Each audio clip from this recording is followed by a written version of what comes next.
मोर प्रत्येक बंधु मानक पुनर्बार आह्वान करे एवं प्रत्येक मोर नमस्कार।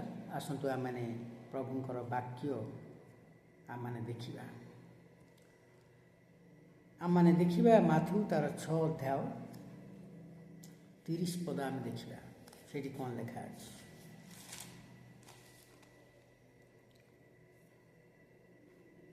किंतु क्षेत्रर जो घास आज अच्छी और काली चुली रे पका जाए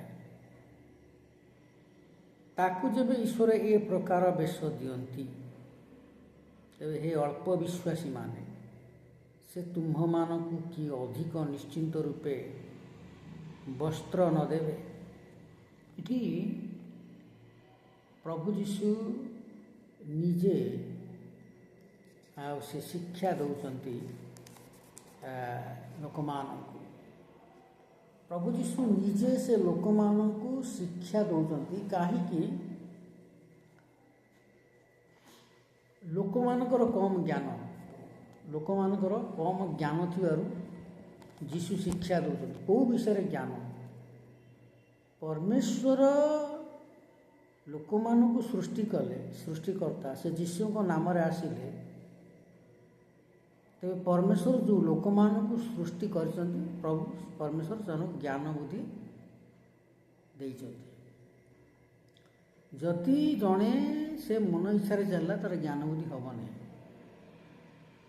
जड़े तार इच्छा अनुसार कथा कहला जड़े मद पीला जड़े सिगारेट पीला जड़े गंजेई खाइला समस्ते नुहे केते आउ केते तेरे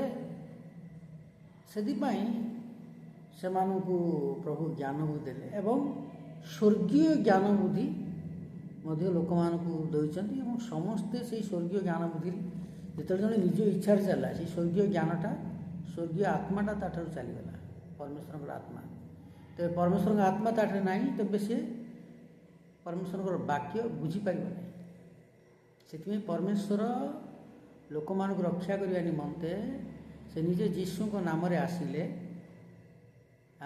जद्वारा से मनीष सदृश ही आसिले जमी मनीष मानक रक्षा करेंगे से मनीष मानक शिक्षा दौरान मनुष्य लोक मानक लोक मैंने जगतर लोक मैंने स्वर्गीय विषयटा समस्ते बुझीपारना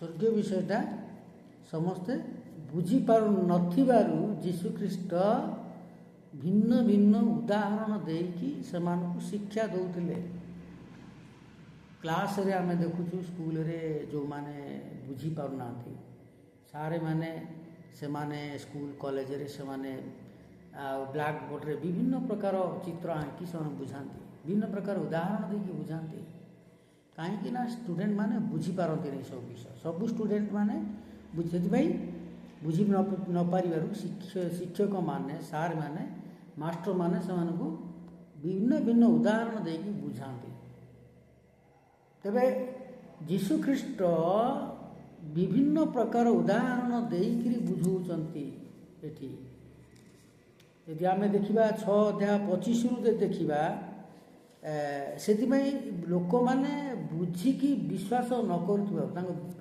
अनेक लोक मैंने प्रभु विश्वास कर गोटे विषय से कहते जे एठी 6 अध्याय 30 पदरे कौन लिखा है आउ 6 अध्याय 30 पदरे सॉरी 6 अध्याय 30 पदरे लास्ट पेज लिखा है हे अल्प विश्वासी माने से तुम मानक कि अधिक निश्चिंत रूपे वस्त्र न देवे।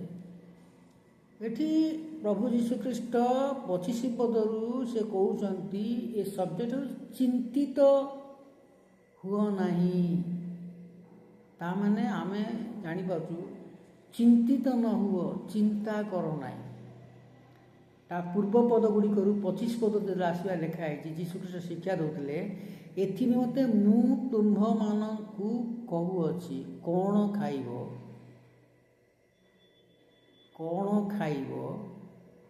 बा कौन पीब एपरी भाड़ी तुम मानक जीवन निमंते किए बा कौन पिंधिब एपरी भाड़ी तुम मानक शरीर निमंते मध्य ଚିନ୍ତା କର ନାହିଁ।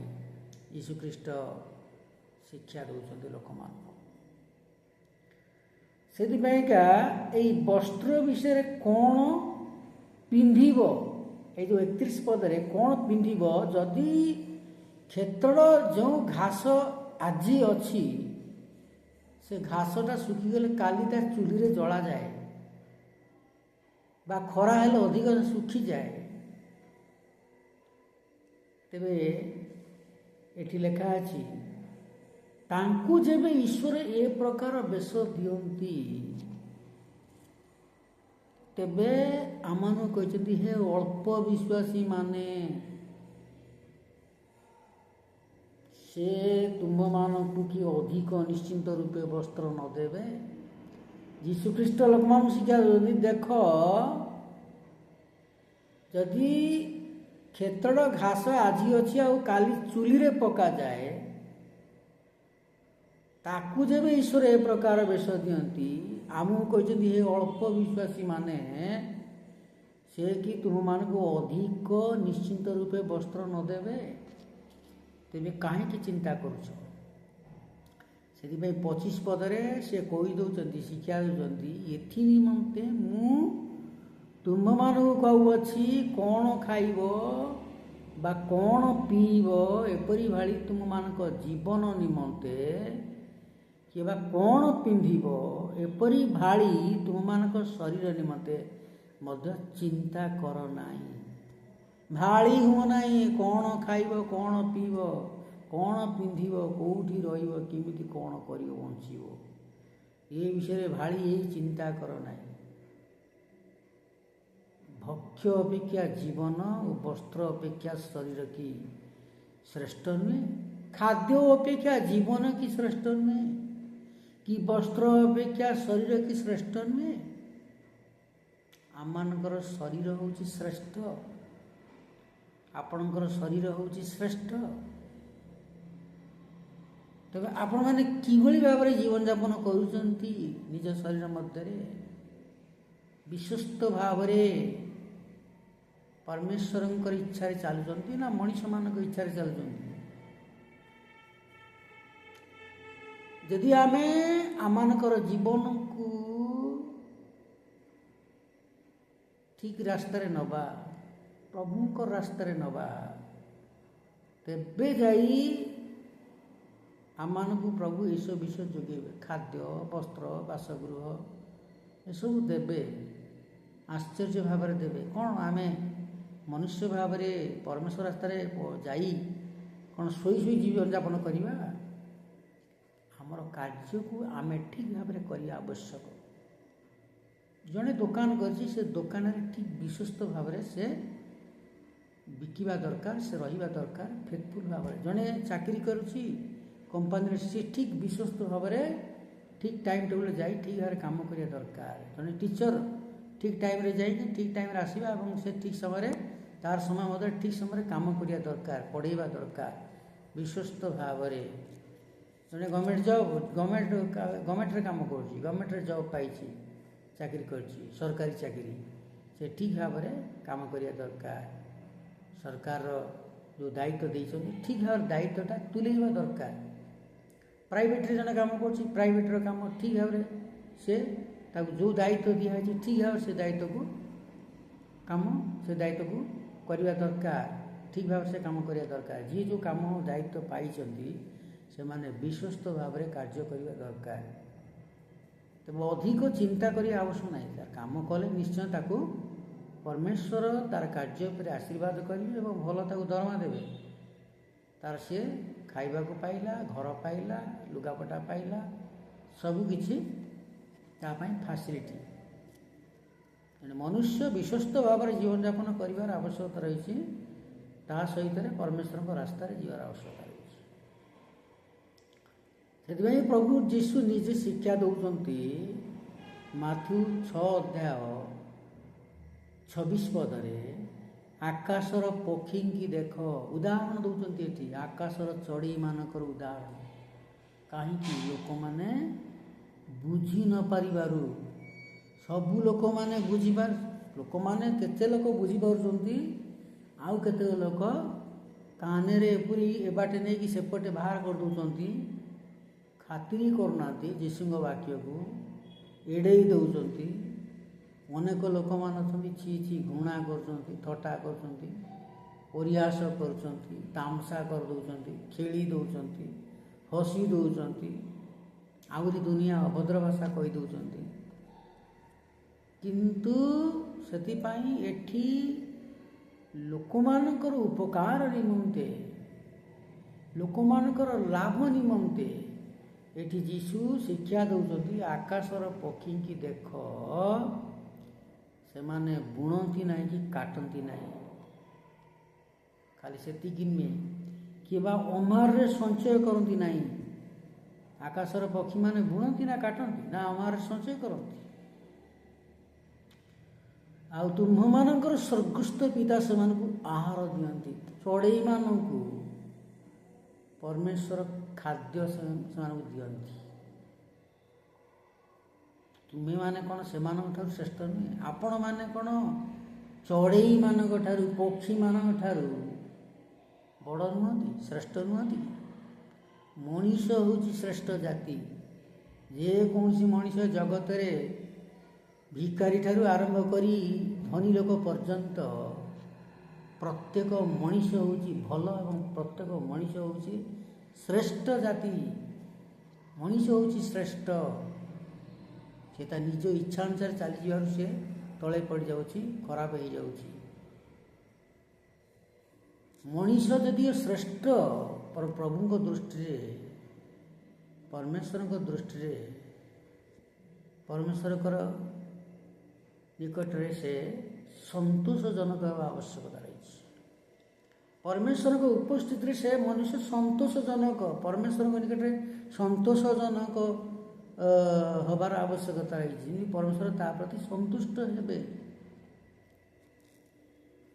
ସେପାଇଁକା ଏଠି ଆମେ ଦେଖୁଛୁ ଯେ ପରମେଶ୍ୱରଙ୍କର ଉପସ୍ଥିତି ମଧ୍ୟରେ ଜଣେ ମନୁଷ୍ୟ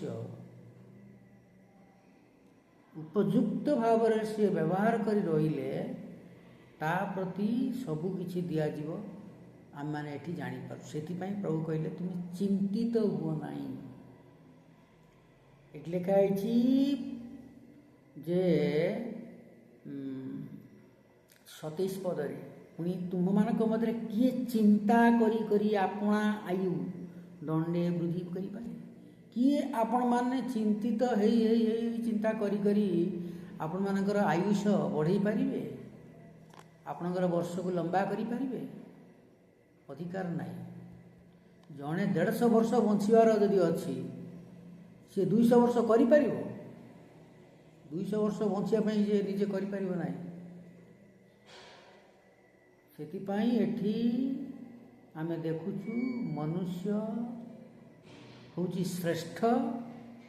ପରମେଶ୍ୱର ତା ପାଇଁ ଚିନ୍ତା କରନ୍ତି, ତାକୁ ଭଲ ପାଆନ୍ତି, ତା'ର ଦୁଃଖ ଦୂର କରନ୍ତି, ତା'ର ସବୁ ପ୍ରକାର ସମସ୍ୟାରୁ ତାକୁ ମୁକ୍ତ କରନ୍ତି। ସେଥିପାଇଁ ସେ ପରମେଶ୍ୱରଙ୍କ ଆଜ୍ଞା ପାଳନ କରି ବଞ୍ଚିବା ଆବଶ୍ୟକତା ରହିଛି। ଆଜ୍ଞା ପାଳନ କରି ବଞ୍ଚିଲେ ତେବେ ଯାଇକି ପ୍ରଭୁ ତାକୁ ସବୁ କିଛି ଦେବେ। ସେଥିପାଇଁ ପ୍ରଭୁ କହିଲେ ତେବେ ଚିନ୍ତା କର ନାହିଁ, ଡୁ ନଟ୍ ବି ୱରି। ଇଂଲିଶରେ କୁହାଯାଉଛି do not be worry, do not anxiety और डू नॉट एंग्जाइटी। तेबे चिंता मत करो। हिंदी में क्या बोलता है? चिंता मत करो, चिंता मत करो, चिंता करो नहीं, डू नॉट वरी। पुणी तुम मान एटी लिखा 28 पदरे आउ वस्त्र निमंते कहीं चिंता करुअछ? लुगापटा पिंधा लुगापटार आवश्यकता रही परिवार रे। प्रभु कौन जानते नहीं? तेरे लुगापटा कहीं चिंता करुँच? आपण मैंने विश्वस्त अच्छा, आपण हाथ को टंका आसो, आपण आकाउंट को टंका आसो, आपण बैंक आकाउंट को टंका आसो, आप टंका नहीं लुगा किणी पिंधे, पिला भल लुगा किणवे, आप स्त्री भल शाढ़ी भल ड्रेस किणवे, आपण भल लुगा किणवे पिंधापी, भल लुंगी भल टावल भल पैंट सार्ट भल धोती जहाँ आप व्यवहार करते। आपण पिला भल पैंट सार्ट किणवे, ड्रेस किणवे, आपणकर परिवार जमी भल लुगापटा पिंधि से सफा लुगा पिंधि ଜୀବନଯାପନ କରିବେ। ତେବେ ସେଥିପାଇଁ ଏଠି ଲେଖା ହେଉଛି ବସ୍ତ୍ର ନିମନ୍ତେ କାହିଁକି ଆପଣମାନେ ଚିନ୍ତା କରୁଛନ୍ତି? ଏ ଲୁଗାପଟାର ଆବଶ୍ୟକତା ରହିଛି, ଚିନ୍ତା କରନ୍ତୁ ନାହିଁ। ଆଉ ଲେଖା ହେଇଛି ସେଇ 28 ପଦରେ, କ୍ଷେତ୍ରର ପୁଷ୍ପ ଗୁଡ଼ିକ ବିଷୟ ବିବେଚନା କରି ଶିକ୍ଷା ଗ୍ରହଣ କର। କ୍ଷେତ୍ରରେ ଯେଉଁ ଫୁଲ ହେଉଛି ତା ବିଷୟ ଆପଣମାନେ ଟିକେ ବିବେଚନା କରି ଶିକ୍ଷା ଗ୍ରହଣ କରନ୍ତୁ। ସେ ଫୁଲମାନେ କେମିତି ସେ ଫୁଲ ଗଛ ହେଉଛି, କେମିତି ଫୁଲ ଗଛ ବଢ଼ୁଛି, ଫୁଲ କେମିତି ହେଉଛି, ଆଉ ସେସବୁ ପରିଶ୍ରମ କରନ୍ତି ନାହିଁ କିମ୍ବା ସୂତା କାଟନ୍ତି ନାହିଁ। ତେବେ ଯଦି ଗୋଟେ ଫୁଲ ଗଛର ଯୀଶୁଖ୍ରୀଷ୍ଟ, ପ୍ରଭୁ ଯୀଶୁଖ୍ରୀଷ୍ଟ ଫୁଲ ଗଛର ଉଦାହରଣ ଦେଉଛନ୍ତି ଏଠି, ଚଢ଼େଇମାନଙ୍କର ଉଦାହରଣ ଦେଉଛନ୍ତି। ଦେଖ, ସେମାନେ ବୁଣନ୍ତି ନାହିଁ କି କାଟନ୍ତି ନାହିଁ, କିନ୍ତୁ ପରମେଶ୍ୱର ସେମାନଙ୍କୁ ଖାଦ୍ୟ ଦିଅନ୍ତି। ଆମେ କ'ଣ କରୁଛୁ ନା ଖାଦ୍ୟ ପାଇଁ ଭାଳି ହେଉଛୁ ସବୁବେଳେ ପାଇଁ, କିଛି ନ କରିକି ଆମେ ଫେଥଫୁଲ୍ ନ ହେଇକି, ବିଶ୍ୱସ୍ତ ନ ହେଇକି, ଠିକ୍ ଭାବରେ ଜୀବନଯାପନକୁ ଆମେ ପ୍ରଣାଳୀକୁ ଆମେ ଠିକ୍ ନ କରିକି, ଇଚ୍ଛା ଅନୁସାରେ ଜୀବନଯାପନ କରିକି ଆମେ ଭାଳି ହେଉଛୁ। ରାତି ପାଇଲେ ସକାଳ ଆମେ କ'ଣ ଖାଇବା, କ'ଣ ପିଇବା, କେମିତି ରହିବା, ମୋ ପିଲାମାନେ କେମିତି ରହିବେ, ଆମେ ଏଇଟା ଚିନ୍ତା କରୁଛୁ, ମୋ ପରିବାର କେମିତି ବଞ୍ଚିବ। ସେଥିପାଇଁ ଏଠି ଲେଖା ହେଇଛି ଫେର ଫୁଲ ଗୁଡ଼ିକର ବିଷୟ ଉଦାହରଣ ଦେଉଛନ୍ତି ପ୍ରଭୁ। ଯଦି ତାକୁ ଏ ପ୍ରକାର ପ୍ରଭୁ ଦେଉଛନ୍ତି ଯେ ଗଛ, ଫୁଲ ଗଛଟା ହେଉଛି, ଆଉ ତା'ର ଫଳ ତା'ର ଭଲ ଫୁଲ ହେଉଛି, ଲୋକମାନଙ୍କର ଶୋଭା ପାଇବା ନିମନ୍ତେ, ପରମେଶ୍ୱରଙ୍କୁ ଯେମିତି ଶୋଭା ପାଇବ, ତେବେ ଏଠି ସେସବୁ ପରିଶ୍ରମ କରନ୍ତି ନାହିଁ, ସୂତା କାଟନ୍ତି ନାହିଁ। ତଥାପି ତୁମମାନଙ୍କୁ କହୁଅଛି, ସଲୋମନ ସୁଦ୍ଧା ଆପଣାର ସମସ୍ତ ଐଶ୍ୱର୍ଯ୍ୟରେ ଏଗୁଡ଼ିକ ମଧ୍ୟରୁ ଗୋଟିକ ପରି ବିଭୂଷିତ ନଥିଲେ। ସଲୋମନ ଜଣେ ଜ୍ଞାନୀ ଲୋକ, ଆଉ ସମସ୍ତ ଐଶ୍ୱର୍ଯ୍ୟ ସେ ପାଇଥିଲେ, ଏଗୁଡ଼ିକ ମଧ୍ୟରୁ ଗୋଟିକ ପରି ବିଭୂଷିତ ନଥିଲେ। ତେବେ ସଲମନଙ୍କ ବିଷୟ ଦେଖିବା। ସଲମନ ଜଣେ ପରମେଶ୍ୱରଙ୍କର ଜଣେ ସିଲେକ୍ଟେଡ଼ ଲୋକ, ଆଉ ସିଏ ମାଗିଲେ, ପ୍ରଭୁ ମୋତେ ଖାଲି ଜ୍ଞାନ ବୁଦ୍ଧି ଦିଅ, ମୁଁ କେମିତି ବଞ୍ଚିବି ଏ ଜଗତରେ। ସଲମନ ଜଣେ ରାଜା, ଯେପରି ମୁଁ ଏ ଲୋକମାନଙ୍କୁ ଠିକ୍ ଭାବରେ ପରିଚାଳନା କରିପାରିବି, କାରଣ ସେ ରାଜା, ଗୋଟେ ଦେଶର ରାଜା। ତେବେ ଏଠି ଆମେ ଦେଖୁଛୁ ପ୍ରଭୁ ତାକୁ, ସେଇ ସଲୋମନକୁ ଖାଲି ଜ୍ଞାନ ବୁଦ୍ଧି ଦେଇନଥିଲେ, ଜ୍ଞାନ ବୁଦ୍ଧି 100%, 100% ଦେଇକିରି, ଏବଂ ତାକୁ ଧନ ଦୁନିଆରେ ମଧ୍ୟ ସବୁକିଛିରେ ଆଶୀର୍ବାଦ କରିଥିଲେ। ସେଥିପାଇଁ ଆମେ ଦେଖୁଛୁ ଯେ ଚିନ୍ତା କରିବ ନାହିଁ। ଆମେ ଦେଖିବା ଯଦି 31 ପଦରେ ଯୀଶୁଖ୍ରୀଷ୍ଟ ପୁନର୍ବାର ଶିକ୍ଷା ଦେଉଛନ୍ତି, ଏଣୁ କ'ଣ ଖାଇବ ବା କ'ଣ ପିଇବ କିଏ ବା କ'ଣ ପିନ୍ଧିବ, ଏହା କହି ଚିନ୍ତିତ ହୁଅ ନାହିଁ। 31 ପଦରେ ଆମେ ଦେଖୁଛୁ। 30 ପଦରେ କ'ଣ ଦେଖୁଛୁ? 30 ପଦରେ ଆମେ ଛାଡ଼ିଗଲେ, କିନ୍ତୁ କ୍ଷେତ୍ରର ଯେଉଁ ଘାସ ଆଜି ଅଛି କାଲି ଚୁଲିରେ ପକାଯାଏ, ତାକୁ ଯେବେ ଈଶ୍ୱର ଏ ପ୍ରକାର ଦେଶ ଦିଅନ୍ତି, ତେବେ ହେ ଅଳ୍ପ ବିଶ୍ୱାସୀମାନେ, ପ୍ରଭୁ ଯୀଶୁ ଆମମାନଙ୍କୁ କହୁଛନ୍ତି, ହେ ଅଳ୍ପ ବିଶ୍ୱାସୀମାନେ ଆମମାନଙ୍କୁ କହୁଛନ୍ତି। ଆମମାନେ କ'ଣ ଅଳ୍ପ ବିଶ୍ୱାସୀ ହେବାର ଆବଶ୍ୟକତା ରହିଛି? ଆମେ ପୂର୍ଣ୍ଣ ବିଶ୍ୱାସୀ ହେବା ଦରକାର। ପୂର୍ଣ୍ଣ ଭାବରେ ଆମେ ପ୍ରଭୁଙ୍କୁ ସମର୍ପିତ ହେବା ଦରକାର, ଆମକୁ ଜୀବନକୁ ସମର୍ପଣ କରିଦେବା ଦରକାର, ଆମେ ସମ୍ପୂର୍ଣ୍ଣ ଭରସା କରିବା ଦରକାର ତାଙ୍କ ଉପରେ, ପୂର୍ଣ୍ଣ ବିଶ୍ୱାସ ରହିବା ଦରକାର। ସେଥିପାଇଁ ଏଠି କାହିଁକି ସେ କହିଛନ୍ତି ଚିନ୍ତିତ ହୁଅ ନାହିଁ, ସେ ସବୁ ଦେବେ, ପ୍ରତ୍ୟେକର ଆବଶ୍ୟକତା ବିଷୟ ଆମମାନଙ୍କୁ ଦେବେ ବୋଲି ସେଥିପାଇଁ କହିଛନ୍ତି ତୁମେ ଚିନ୍ତିତ ହୁଅ ନାହିଁ, କୌଣସି ବିଷୟରେ ଚିନ୍ତିତ ହୁଅ ନାହିଁ। ଆଉ ସେ କହିଛନ୍ତି, ହେ ଅଳ୍ପ ବିଶ୍ୱାସୀମାନେ ସେ ତୁମମାନଙ୍କୁ କିଏ ଅଧିକ ରୂପେ ଅଧିକ ନିଶ୍ଚିନ୍ତ ରୂପେ ବସ୍ତ୍ର ନ ଦେବେ? ବସ୍ତ୍ର ପାଇଁ କାହିଁ ଚିନ୍ତା କରୁଛ ଏ ଅଳ୍ପ ବିଶ୍ୱାସୀମାନେ? ତେବେ ଆପଣମାନେ ଅଳ୍ପ ବିଶ୍ୱାସୀ ନୁହେଁ, ପୂର୍ଣ୍ଣ ଭାବରେ 100% ବିଶ୍ୱାସୀ ଭାବରେ ରହିଛନ୍ତି ଏବଂ ରହିବେ। ପୂର୍ଣ୍ଣ ଭାବରେ ଆପଣ ବିଶ୍ୱାସରେ ଅଛନ୍ତି। ଯେଉଁମାନେ ବିଶ୍ୱାସ କରୁନାହାନ୍ତି ସେମାନଙ୍କୁ ମଧ୍ୟ ଯୀଶୁ ଶିକ୍ଷା ଦେଉଛନ୍ତି। ତେବେ ପ୍ରତ୍ୟେକଙ୍କୁ ପୂର୍ଣ୍ଣ ବିଶ୍ୱାସୀ ଭାବରେ ଆମେ ଯେତେବେଳେ ଜୀବନଯାପନ କରୁ, ସେତେବେଳେ ଆମ ପ୍ରତି ଏହି ଆଶ୍ଚର୍ଯ୍ୟ ବିଷୟ ଘଟେ। ଆମକୁ ପ୍ରତ୍ୟେକ ବିଷୟ ପ୍ରଭୁ ଆବଶ୍ୟକତାଟା ଦିଅନ୍ତି। ସେଥିପାଇଁ କହିଛନ୍ତି ତୁମେ ଚିନ୍ତିତ ହୁଅ ନାହିଁ। ଏଣୁ କ'ଣ ଖାଇବ? 31 ପଦରେ ସେଥିପାଇଁ କହିଛନ୍ତି, ଏଣୁ କ'ଣ ଖାଇବ, କ'ଣ ପିଇବ, କିମ୍ବା କ'ଣ ପିନ୍ଧିବ, ଏପରି କହି ଚିନ୍ତିତ ହୁଅ ନାହିଁ, ଭାଳି ହୁଅନ୍ତୁ ନାହିଁ। 32 ପଦରେ, କାରଣ ବିଜାତିମାନେ ଏସବୁ ବିଷୟ ଖୋଜିଗଲେ। ବିଜାତି ବୋଲି କାହାକୁ କୁହାଯାଉଛି? ଅବିଶ୍ୱାସୀମାନଙ୍କୁ କୁହାଯାଉଛି ବିଜାତି ବୋଲି। ଯେଉଁମାନେ ବିଶ୍ୱାସୀ ହୁଅନ୍ତି, ଯେଉଁମାନେ ବିଶ୍ୱାସରେ ବିଷ ମିଶାଇ ଦିଅନ୍ତି, ସେମାନଙ୍କୁ ଅବିଶ୍ୱାସୀ ବୋଲି କୁହାଯାଏ। ଯେଉଁମାନେ ବିଶ୍ୱାସରେ ବିଷ ମିଶାଇ ଦିଅନ୍ତି, ସେମାନଙ୍କୁ ଅବିଶ୍ୱାସୀ ବୋଲି କୁହାଯାଏ। ତେବେ ଏଠି ଲେଖା ହେଉଛି, କାରଣ ବିଜାତିମାନେ ଏଇସବୁ ବିଷୟ ଖୋଜି ବୁଲନ୍ତି। ଆଉ ଏଇସବୁ ବିଷୟ ଯେ ତୁମ୍ଭମାନଙ୍କର ପ୍ରୟୋଜନ, ତା ତୁମ୍ଭମାନଙ୍କର ସ୍ୱର୍ଗସ୍ଥ ପିତା ଜାଣନ୍ତି। ଏଇସବୁ ବିଷୟ ଖାଦ୍ୟ, ବସ୍ତ୍ର, ବାସଗୃହ, ପାଣି, ପବନ, ଘର, ଲୁଗାପଟା ଏସବୁର ଆବଶ୍ୟକତା ବୋଲି ପରମେଶ୍ୱର ଜାଣନ୍ତି। ତେବେ ଯେଉଁମାନେ ବିଶ୍ୱାସୀ ହେଇଛନ୍ତି ସେମାନଙ୍କୁ ପ୍ରଭୁ କହିଛନ୍ତି, ଯେଉଁମାନେ ବିଶ୍ୱାସୀ ହେଉଛନ୍ତି ତାଙ୍କୁ ବି କହିଛନ୍ତି ଏସବୁ ବିଷୟ। ଯେଉଁମାନେ ବିଶ୍ୱାସୀ ହେଇନାହାନ୍ତି, ହେବେ, ସେମାନଙ୍କୁ ମଧ୍ୟ କହିଛନ୍ତି। ତେବେ ବିଶ୍ୱାସୀ ଆଗରୁ ଅଛନ୍ତି, ବିଶ୍ୱାସୀ ଏବେ ହେଉଛନ୍ତି, ବିଶ୍ୱାସୀ ହେଇ ଚାଲିଛନ୍ତି। ପ୍ରତ୍ୟେକ ଜାତିର ଲୋକମାନେ ବିଶ୍ୱାସୀ ହେଇ ଚାଲିଛନ୍ତି। ସେମାନଙ୍କୁ ସମସ୍ତଙ୍କୁ କହିଛନ୍ତି ଯେ ତୁମମାନେ ଚିନ୍ତିତ ହୁଅ ନାହିଁ, ଡୁ ନଟ୍ ବି ୱରି। 33 ପଦ ଆମେ ଦେଖିବା ଲେଖା ଅଛି,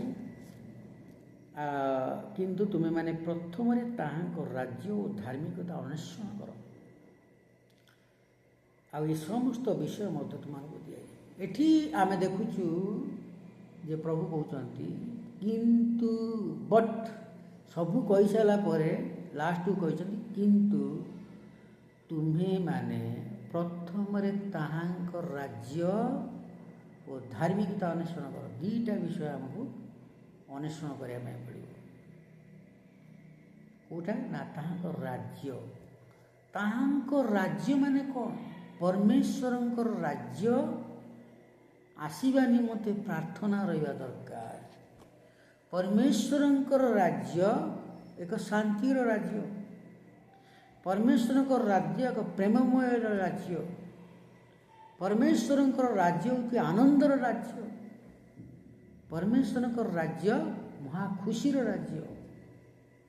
ପରମେଶ୍ୱରଙ୍କର ରାଜ୍ୟ ବିନା ଗଣ୍ଡଗୋଳର ରାଜ୍ୟ, ଶାନ୍ତିର ରାଜ୍ୟ। ପରମେଶ୍ୱରଙ୍କର ରାଜ୍ୟ ହେଉଛି, ସେଥିରେ କୌଣସି ଗଣ୍ଡଗୋଳ ଫାଇଟିଂ ନାହିଁ। ପରମେଶ୍ୱରଙ୍କ ରାଜ୍ୟ ଗୋଟେ ମହା ଶାନ୍ତିର ରାଜ୍ୟ, ଆନନ୍ଦର ରାଜ୍ୟ, ଆଶୀର୍ବାଦର ରାଜ୍ୟ। ସେଥିପାଇଁ ପରମେଶ୍ୱରଙ୍କର ରାଜ୍ୟ, ତାହାଙ୍କ ରାଜ୍ୟ ଅନ୍ୱେଷଣ କରିବାକୁ ପଡ଼ିବ। ସେଇ ରାଜ୍ୟ ଯାହାକି ପରମେଶ୍ୱରଙ୍କର ରାଜ୍ୟ, ଆମେ ଯେତେବେଳେ ପ୍ରଭୁଙ୍କର ବାକ୍ୟ ପଢ଼ୁ, ପରମେଶ୍ୱର ରାଜ୍ୟ ଅନ୍ୱେଷଣ କରୁ। ତାପରେ ଆଉ ଗୋଟେ ବିଷୟ କ'ଣ? ଧାର୍ମିକତା ଅନ୍ୱେଷଣ କରିବ। ରାଜ୍ୟ ଅନ୍ୱେଷଣ କଲ, ଧାର୍ମିକତା ଅନ୍ୱେଷଣ କର। ପ୍ରଭୁ ଯେଉଁ ବାକ୍ୟ କହିଛନ୍ତି, ସେ ବାକ୍ୟକୁ ପାଳନ କରିବା ହେଉଛି ଧାର୍ମିକତା। ଯେଉଁମାନେ ପ୍ରଭୁଙ୍କର ବାକ୍ୟ, ପରମେଶ୍ୱରଙ୍କର ସୃଷ୍ଟିକର୍ତ୍ତାଙ୍କର ବାକ୍ୟକୁ ପାଳନ କରନ୍ତି, ସେଇମାନେ ହେଉଛନ୍ତି ଧାର୍ମିକ ଜୀବନଯାପନ କରନ୍ତି। ସେମାନେ ହେଉଛନ୍ତି ଧାର୍ମିକ। ସେଥିପାଇଁ ଆମେ ଦେଖୁଛୁ, ଆମେ ମାଥ୍ୟୁ ତାର 6 ଅଧ୍ୟାୟ 25ରୁ 33 ଭିତରେ ଆମେ ଦେଖିଲୁ ଯେ ଆମେ କୌଣସି ବିଷୟରେ ଚିନ୍ତିତ ହେବା ନାହିଁ। ଚିନ୍ତା କଲେ ସେଟା ନିଜ ଇଚ୍ଛାରୁ ଆପଣ ଚିନ୍ତା କରୁଛନ୍ତି, ଦୁଃଖ ବଢ଼ିଯିବ, ଆପଣଙ୍କର ଦୁଃଖ ବଢ଼ିଯିବ। ଯେଉଁମାନେ ଚିନ୍ତା କରୁଛନ୍ତି ଆପଣଙ୍କର ନୁହେଁ, ଯେଉଁମାନେ ଅଧିକ ଚିନ୍ତା କରୁଛନ୍ତି ସେମାନଙ୍କର ଦୁଃଖ ବଢ଼ିଯିବ। ସେଥିପାଇଁ ଯୀଶୁ କ'ଣ କହିଲେ, ତୁମେ ଚିନ୍ତା କର ନାହିଁ, ଚିନ୍ତିତ ହୁଅ ନାହିଁ। ଚିନ୍ତିତ ନହେଲେ ଆପଣମାନେ ଗୋଟେ ପରମେଶ୍ୱରଙ୍କ ରାଜ୍ୟ ମଧ୍ୟରେ ରହିଲେ, ପରମେଶ୍ୱରଙ୍କ ଉପସ୍ଥିତିରେ ରହିଲେ, ଆଉ ଶାନ୍ତିରେ ଜୀବନଯାପନ କଲେ, ଆନନ୍ଦରେ ଜୀବନଯାପନ କଲେ, ଖୁସିରେ ଜୀବନଯାପନ କଲେ, ପରମେଶ୍ୱର ରାଜ୍ୟ ଓ ଧାର୍ମିକତା ଅନ୍ୱେଷଣ କଲେ। ଏବଂ ସେହି ପରମେଶ୍ୱରଙ୍କ ରାଜ୍ୟ ହେଉଛି ଶାନ୍ତିର ରାଜ୍ୟ, ଗୋଟେ ଖୁସିର ରାଜ୍ୟ, ଆନନ୍ଦର ରାଜ୍ୟ। ସେଇ ରାଜ୍ୟରେ, ସେଇ ପରମେଶ୍ୱରଙ୍କ ରାଜ୍ୟରେ କୌଣସି ଗଣ୍ଡଗୋଳ, ଫାଇଟିଂ, ପାଟି ଝଗଡ଼ା ନାହିଁ, ଅଭାବ ନାହିଁ, ସେଠି ଅଶାନ୍ତି ନାହିଁ, ସମସ୍ୟା ନାହିଁ। ଯେଉଁ ସମସ୍ୟା ପ୍ରଭୁଙ୍କ ହସ୍ତରେ ଆପଣମାନେ ସମର୍ପଣ କରିବେ ତାହା ଦୂର ହେବ। କାରଣ ବାକ୍ୟରେ ଲେଖା ହେଉଛି ପ୍ରଭୁଙ୍କଠାରେ କୌଣସି ବିଷୟ, କୌଣସି ଅସାଧ୍ୟ ନାହିଁ, ସବୁକିଛି ସାଧ୍ୟ। ତେବେ ଆଜି ଆମମାନେ ଆଉ ଗୋଟିଏ ପଦ ଦେଖିବା, ମାଥ୍ୟୁ ତାର 8 ଅଧ୍ୟାୟ 26 ପଦ। ମାଥ୍ୟୁ ତାର 8 ଅଧ୍ୟାୟ 26 ପଦ ଆମେ ପଢ଼ିବା। ସେଠି ଲେଖା ଅଛି, ଯୀଶୁ ସେମାନଙ୍କୁ କହିଲେ, ହେ ଅଳ୍ପ ବିଶ୍ୱାସୀମାନେ, ତୁମମାନେ କାହିଁକି ଏଡ଼େ ଭୀରୁ? ସେତେବେଳେ ଯୀଶୁ ଉଠି ପବନ ଓ ସମୁଦ୍ରକୁ ଧମକ ଦେଲେ, ଆଉ ସବୁ ଧୀର ସ୍ଥିର ହେଲା। ଏଠି ଆମେ ଦେଖୁଛୁ ଯୀଶୁ ଲୋକମାନଙ୍କୁ କହୁଛନ୍ତି, ହେ ଅଳ୍ପ ବିଶ୍ୱାସୀମାନେ, କାହିଁକି ଏତେ ଭୟ କରୁଛ? ଯେତେବେଳେ ସେମାନେ ଡଙ୍ଗାରେ ଯାଉଥିଲେ, ନୌକାରେ ଯାଉଥିଲେ, ଶିଷ୍ୟମାନେ ତାହାଙ୍କ ପଛେ ପଛେ ଗଲେ। ଯୀଶୁ ନୌକାରେ ଚଢ଼ନ୍ତେ, ଯେତେବେଳେ ନୌକାରେ ଚଢ଼ିଲେ, ଶିଷ୍ୟମାନେ ତାହାଙ୍କ ପଛେ ପଛେ ଗଲେ। ପୁଣି ଦେଖ, ସମୁଦ୍ରରେ ଏପରି ପ୍ରବଳ ଝଡ଼ ହେଲା ଯେ ନୌକା ତରଙ୍ଗରେ, ଯେଉଁ ସମୁଦ୍ର ଯେଉଁ ତରଙ୍ଗ ହେଲା, ସେ ନୌକା ବା ସେ ଡଙ୍ଗା, ବୋଟ୍ ଇଂଲିଶରେ କୁହାଯାଏ, ସେ ନୌକାଟି ଆଚ୍ଛାଦିତ ହେବାକୁ ଲାଗିଲା। ମାତ୍ର ଯୀଶୁ ଶୟନ କରିଥିଲେ। ସେ ମାନେ ସମୁଦ୍ରରେ, ସେ ସମୁଦ୍ର ତରଙ୍ଗରେ, ଲହଡ଼ିରେ ନୌକାଟି